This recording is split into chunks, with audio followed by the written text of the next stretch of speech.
എനിക്ക് എന്റെ സഹോദരങ്ങളോട് പറയാനുള്ളത്, ഇഖ്ലാസിന് ശേഷം പറയാനുള്ള ഒന്നാമത്തെ കാര്യം, നിങ്ങൾ ഇൽമ് പഠിക്കുന്നതിൽ കൂടുതൽ മുഴുകാൻ ശ്രമിക്കുക. ഇൽമ് പഠിക്കുന്നതിൽ കൂടുതൽ സമയം കണ്ടെത്താൻ ശ്രമിക്കുക. പ്രത്യേകിച്ച് അള്ളാഹു ഇവിടെ കൂടിയിരിക്കുന്ന സഹോദരങ്ങൾക്ക് നൽകിയ ഒരു ഭാഗ്യമാണ്, നമ്മുടെ നാട്ടിലില്ലാത്തൊരു കാര്യം. നിങ്ങൾ അൽഹംദുലില്ലാഹ് താമസിക്കുന്നത് തൗഹീദിന്റെ നാട്ടിലാണ്. തൗഹീദിന്റെ നാട്ടിലാണ്. ഇത് വലിയ നിഅമത്താണ്. അള്ളാഹു നിങ്ങൾക്ക് നൽകിയ വലിയ അനുഗ്രഹമാണ്. തൗഹീദുള്ള രാജ്യത്ത് ജീവിക്കാൻ അള്ളാഹു സൗഭാഗ്യം നൽകി എന്നുള്ളത്. നിങ്ങൾക്ക് ഇന്നിവിടെ പഠിക്കാൻ അൽഹംദുലില്ലാഹ് ധാരാളം സാഹചര്യങ്ങളുണ്ട്. സുന്നത്ത് ഇവിടെ ലാഹിറാണ്.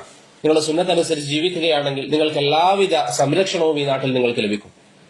ഇത്രയും നല്ലൊരു നാട്ടിൽ ജീവിക്കാൻ അള്ളാഹു സൗഭാഗ്യം നൽകി എന്നുള്ളത് റബ്ബിനെ ശുക്ർ ചെയ്യാൻ അത്രയും വലിയൊരു നിഅമത്താണ്. തൗഹീദുള്ള നാട്ടിൽ അൽഹംദുലില്ലാഹ് ജീവിക്കാൻ അള്ളാഹു എനിക്ക് സൗഭാഗ്യം നൽകി. നമുക്ക് ഏവർക്കും നാം എത്ര പേര് പ്രിയപ്പെട്ടവരെ ഈ ഒരു ശുക്റിന് അള്ളാഹുവിന് അല്ലെങ്കിൽ ഈ ഒരു നിഅമത്തിന് റബ്ബിനെ ശുക്ർ ചെയ്തിട്ടുണ്ട്? സൗദി അറേബ്യ പോലെ തൗഹീദ് ഉയർത്തിപ്പിടിക്കുന്ന, സുന്നത്ത് ഉയർത്തിപ്പിടിക്കുന്ന എത്ര രാജ്യങ്ങൾ നിങ്ങൾക്ക് ഇന്ന് കാണാൻ സാധിക്കും? 2 ഹറമുകളിൽ മൗലിദുൻ നബവി ബിദ്അത്തിനെതിരിൽ ശബ്ദിക്കുന്ന വേറെ ഏത് രാജ്യങ്ങളാണുള്ളത്? 2 ഹറമുകളിൽ അടക്കം 2 ഹറമുകളുടെ മിമ്പറുകളിൽ ബിദ്അത്തുകൾക്കെതിരിൽ ശബ്ദിക്കുന്നു. എത്ര വലിയ നിഅമത്താണ്!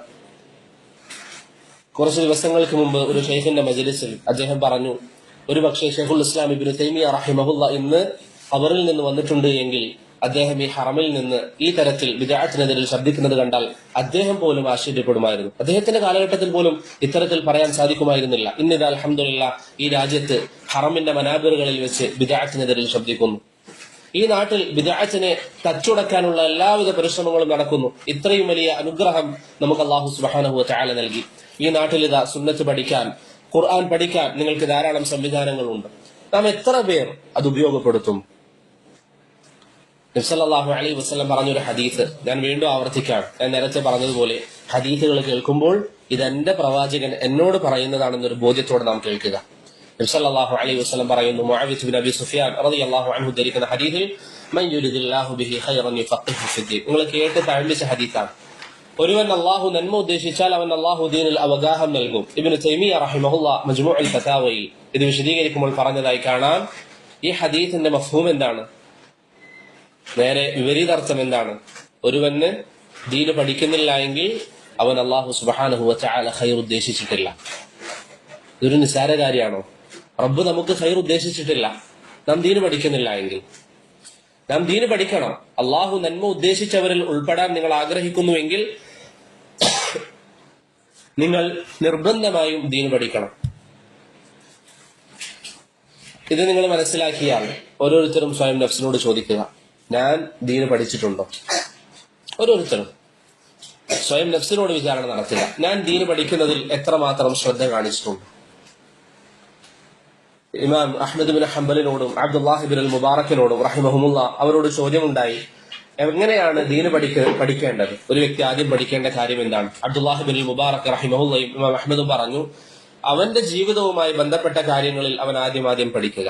അവന്റെ ജീവിതവുമായി ബന്ധപ്പെട്ട വിഷയങ്ങൾ. ഓരോരുത്തരും സ്വയം നഫ്സിനോട് ഒരു ചോദ്യം ചോദിക്കുക, ഞാൻ ചെയ്യുന്ന ഇബാദത്തുകളിൽ എനിക്ക് എത്രമാത്രം ബോധ്യമുണ്ട്? ആദ്യം നിങ്ങൾ എടുക്കുക നിസ്കാരം.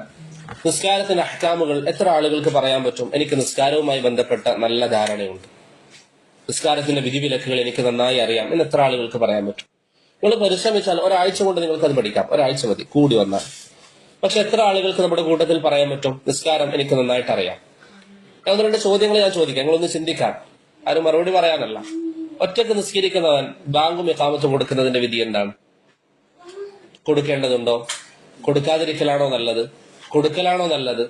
അതല്ല, ബാങ്ക് കൊടുക്കേണ്ടതില്ല, ഇഖാമത്ത് മാത്രം കൊടുത്താൽ മതി എന്നാണോ? എന്താണ് അതിന്റെ ഉത്തരം? അത് ചോദിക്കുന്നില്ല. നിങ്ങളൊന്ന് ചിന്തിച്ചു നോക്കാം. നമുക്കറിയും എന്നൊരു ധാരണ നമുക്ക് തോന്നുന്നുവെങ്കിൽ, നമ്മുടെ നിസ്കാരത്തിനെ കുറിച്ച് നമുക്ക് ധാരണയുള്ളവരാണ് എന്നൊരു തോന്നൽ നമുക്കുണ്ടെങ്കിൽ നമ്മൊന്ന് ചിന്തിക്കുക. നമുക്ക് ആവശ്യം വരുന്ന മസലയാണല്ലോ. നമ്മുടെ വീട്ടിൽ നാം നിസ്കരിക്കേണ്ട സാഹചര്യം വന്നാൽ എന്താണ് അതിന്റെ വിധി? അല്ലെങ്കിൽ അതിന്റെ ഹുക്കം എന്താണ്? നമുക്കറിയില്ല. നമ്മൾ പല സഹോദരങ്ങളും ഇത്തരത്തിലുള്ള മസായിലുകളെ കുറിച്ച് സംസാരിക്കുമ്പോൾ അവർക്കറിയില്ല. അതുപോലെ ഇവിടെയുള്ള സഹോദരങ്ങൾ, ഞാൻ പറഞ്ഞല്ലോ, നമ്മൾ ചെയ്യുന്ന ഇബാദത്തുകൾ അതിൽപ്പെട്ടതാണ് ഉംറ.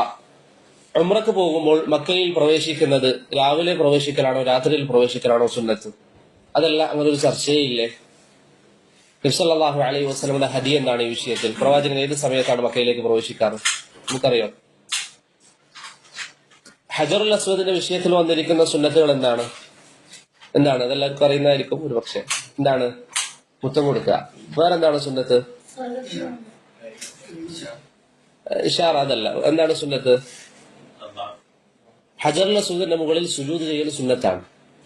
എത്ര പേർക്കറിയാം? സുജൂദ് ചെയ്യാൻ എന്ന് പറഞ്ഞാൽ നമ്മുടെ നെറ്റി അവിടെ വെക്കുക എന്നുള്ളത് സുന്നത്താണ്. എത്ര പേർക്ക് അതറിയാം? നാം എത്രമാത്രം ചെയ്യുന്ന ഇബാദത്തുകളാണ് ഇതൊക്കെ, പക്ഷെ നമുക്കറിയില്ല. പക്ഷെ നമ്മുടെ ധാരണ എന്താണ്? നമ്മുടെ ഖറാറത്തുൻ നഫ്സ്, നമ്മുടെ അകത്തുള്ള ഒരു ധാരണ എന്താ? നിസ്കാരം എനിക്ക് തിരക്കേടില്ല, എനിക്ക് അതിനെപ്പറ്റി അറിയാം. ചെയ്യുന്ന ഉംറ അത്യാവശ്യം അറിയാം. ഇതിപ്പോ നമ്മളെല്ലാവരും ധാരാളം ചെയ്യുന്ന 2 ഉദാഹരണങ്ങൾ ഞാൻ പറഞ്ഞു എന്ന് മാത്രം. ഇങ്ങനെ എത്ര വിഷയങ്ങൾ. നമുക്ക് പല മസായിലുകളെ കുറിച്ചും ധാരണയില്ല. നിസ്കാരത്തിന്റെ പല വിഷയങ്ങളെ കുറിച്ചും നമുക്ക് വ്യക്തമായ അറിവില്ല. അത് എന്തുകൊണ്ടാണ് സംഭവിക്കുന്നത്? നമ്മളിങ്ങനെ പൊതുവായി ചില ദർസുകൾ കേൾക്കും. ആ ദർസുകൾ കേട്ട് കഴിഞ്ഞാൽ പിന്നെ അതുമായി നമുക്ക് യാതൊരു ബന്ധവുമില്ല. പ്രിയപ്പെട്ടവർ, ഇൽമ് ഷരീഫാണ്. ഇൽമ് വളരെ എളുപ്പമുള്ളതാണ്. ഇൽമ് വളരെ മഹത്വമുള്ളതാണ്. പക്ഷെ അതിനുവേണ്ടി നമ്മുടെ സമയം നാം ചെലവഴിക്കണം. അതുകൊണ്ടാണ് ഉലമാക്കൾ വിശദീകരിക്കുമ്പോൾ പറഞ്ഞത് ഇൽമ് പഠിക്കുക എന്നുള്ളതാണ് സുന്നത്തായ പ്രവർത്തനങ്ങളെക്കാളും നല്ലത്. ഇബ്നു റജബ് അൽ-ഹംബലി റഹിമഹുല്ലാഹ് അദ്ദേഹത്തിന്റെ ലതായിഫുൽ മആരിഫിൽ പറഞ്ഞതായി കാണാം, സുന്നത്ത് നിസ്കാരങ്ങളെക്കാൾ അള്ളാഹുവിൽ ഇഷ്ടപ്പെട്ടത് എന്താണ്? നിങ്ങൾ ഇൽമ് പഠിക്കലാണ്. സുന്നത്ത് നിസ്കാരങ്ങളെക്കാൾ റബ്ബിന് ഇഷ്ടം. ശേഷം ഇബ്നു റജബ് അൽ-ഹംബലി റഹിമഹുല്ലാഹ് പറഞ്ഞു, സുന്നത്ത് നോമ്പിനേക്കാൾ നല്ലത് സുന്നത്ത് നിസ്കാരങ്ങളാണ് എന്ന് പറഞ്ഞാൽ ഇൽമ് സുന്നത്ത് നോമ്പിനേക്കാളും നല്ലതാണ് എന്നർത്ഥം. ഇൽമ് സുന്നത്ത് നോമ്പിനേക്കാളും സുന്നത്ത് നിസ്കാരങ്ങളെക്കാളും അല്ലാഹു സുബ്ഹാനഹു വ തആലക്ക് അരികിൽ പ്രിയപ്പെട്ടതാണ്. പക്ഷേ എന്നിട്ടും എത്രമാത്രം ദീന് പഠിക്കാൻ നാം ശ്രമിക്കുന്നുണ്ട്? ഒരു ആത്മവിചാരണ നാം നടത്തുക. എന്നിട്ട് ഇന്ന് നിങ്ങൾ തീരുമാനം എടുക്കുക, ബിഇദ്നില്ലാഹ് ഇനിയുള്ള ദിവസങ്ങളിൽ ഞാൻ അനാവശ്യ കാര്യങ്ങളിൽ സമയം ചെലവഴിക്കാതെ ദീന് പഠിക്കാൻ സമയം കണ്ടെത്തും. അത് നിങ്ങൾ നല്ലൊരു ഖിത്ത തയ്യാറാക്കുക. എന്റെ ഒന്നാമത്തെ അമൽ നിസ്കാരമാണ്. നിസ്കാരം പരിപൂർണമായി ബിഇദ്നില്ലാഹ് ഞാൻ പഠിക്കാൻ ശ്രമിക്കും. നിസ്കാരം പരിപൂർണമായി ഞാൻ പഠിക്കും. നിസ്കാരത്തിൽ പ്രവേശിക്കുന്നത് മുതൽ, അല്ലെങ്കിൽ വുളൂഅ് മുതൽ അവസാനം വരെ ഞാൻ ബിഇദ്നില്ലാഹ് അതിനെക്കുറിച്ച് ഞാൻ പഠിക്കും. നിസ്കാരം വരെ ഞാൻ പഠിക്കും. അതിന് നിങ്ങളൊരു ഖുത്ത തയ്യാറാക്കി അതിന്റെ ക്ലാസ്സുകൾ നിങ്ങൾ കേൾക്കുക, അല്ലെങ്കിൽ ആരെക്കൊണ്ടെങ്കിലും ദർശനിപ്പിക്കുക. അത്തരത്തിൽ നിങ്ങൾ നന്നായി പഠിക്കാൻ തയ്യാറാകുക. അതിനുശേഷം ഉംറയിൽ നബി സല്ലല്ലാഹു അലൈഹി വസല്ലമയുടെ സുന്നത്ത് എന്താണ് എന്ന് വ്യക്തമായി നിങ്ങൾ മനസ്സിലാക്കി അതനുസരിച്ച് നിങ്ങൾ ഉംറ ചെയ്യുക. എത്ര പ്രതിഫലമാണ് നിങ്ങൾക്ക് അത് കാരണം നഷ്ടപ്പെടുന്നത്? നിങ്ങൾ ഈ ചെയ്യുന്ന പ്രവർത്തനം തന്നെ. ഉദാഹരണത്തിന് ഞാൻ നേരത്തെ പറഞ്ഞു, ഉംറയിൽ മക്കയിലേക്ക് പ്രവേശിക്കുമ്പോൾ എപ്പോൾ പ്രവേശിക്കലാണ് സുന്നത്ത് എന്ന മസല. ഒരു പക്ഷേ നിങ്ങളത് പഠിച്ചു കഴിഞ്ഞാൽ, ഞാനിപ്പോ അതിന്റെ ഉത്തരം പറയുന്നില്ല, നിങ്ങളത് പഠിച്ചു കഴിഞ്ഞാൽ നിങ്ങൾക്ക് ആ സമയം പ്രവേശിക്കാൻ സാധിക്കുന്നില്ല എങ്കിൽ, നിങ്ങളുടെ സാഹചര്യം കാരണത്താൽ സാധിക്കുന്നില്ലെങ്കിൽ, ആ ഒരു നിയ്യത്തിന്റെ പേരിൽ നിങ്ങൾക്ക് പ്രതിഫലം ലഭിക്കും. നിങ്ങൾക്ക് ആഗ്രഹമുണ്ട് ആ സമയം പ്രവേശിക്കാൻ, പക്ഷേ നിങ്ങളുടെ ജോലി, നിങ്ങളുടെ ലീവ് അനുസരിച്ച് നിങ്ങൾക്ക് ഇപ്പോഴാണ് പ്രവേശിക്കാൻ സാധിക്കുക. പക്ഷെ നിങ്ങൾക്ക് സത്യസന്ധമായ നിയ്യത്തിന് പ്രതിഫലം ലഭിക്കും. ആയിഷ റളിയല്ലാഹു അൻഹയോട് നബി സല്ലല്ലാഹു അലൈഹി വസല്ലം പറഞ്ഞതുപോലെ സുമ്മ യുബഅസൂന അലാ നിയാതിഹിം, പിന്നീട് അവരുടെ നിയ്യത്തുകൾ അനുസരിച്ചാണ് അല്ലാഹു സുബ്ഹാനഹു വ തആല അവർക്ക് കാര്യങ്ങൾ നൽകുക. അവരെ ഉയർത്തെഴുന്നേൽപ്പിക്കുക എന്നുള്ളത് ഒരു സാഹചര്യത്തിൽ പറഞ്ഞു. നിയ്യത്തുകൾക്ക് അനുസരിച്ച് അല്ലാഹു സുബ്ഹാനഹു വ തആല പ്രതിഫലം നൽകും. അതുകൊണ്ട് പ്രിയപ്പെട്ടവരെ, നിർബന്ധമായും നിങ്ങൾ പഠിക്കാൻ വേണ്ടി തയ്യാറാവുക.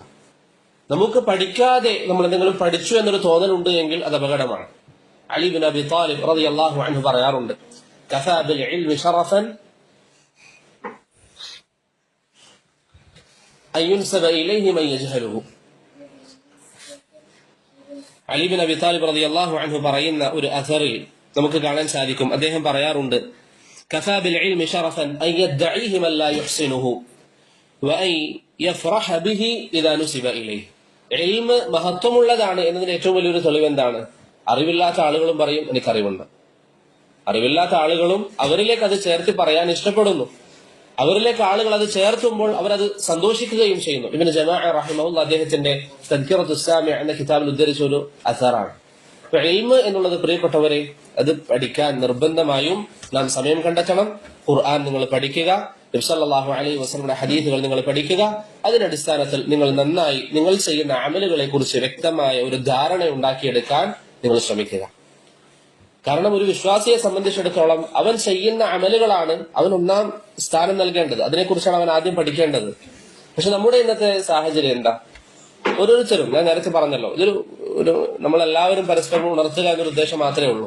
നമ്മൾ ഇന്ന് സംസാരിക്കുന്ന മസായിലുകൾ പലതും നമുക്ക് ആവശ്യമുള്ള മസലകളാണോ? അല്ല, ആവശ്യത്തിനപ്പുറത്താണ്.